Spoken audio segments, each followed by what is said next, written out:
কান খুলে শুনো, আজ থেকে তুমি আমার কাছে থেকে 3 হাত দূরে থাকবে, বুঝতে পারছো? এই দেখেন, আপনি এইভাবে কথা কইতেছেন কেন আমার সাথে? এই চুপ কর।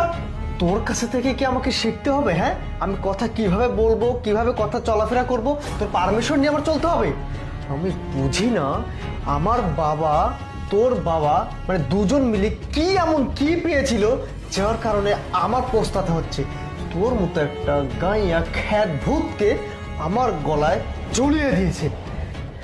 এই শোন, তুই তুই এই গেটের বাইরে যাবি না, এই 2 দরজার বাইরে যাবি না।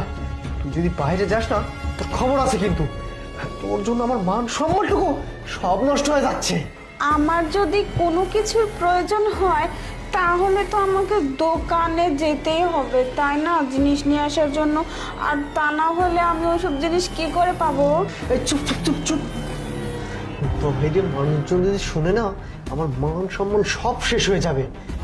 শোন, বাড়িতে চাকর বাকর আছে, কোনো কিছু প্রয়োজন হলে ওদেরকে বলবি, ওরা এনে দিবে। তবু তুই বাইরে যাবি না।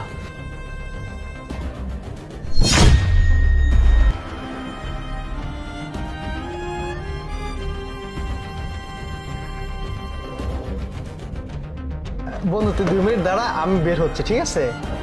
ওকে।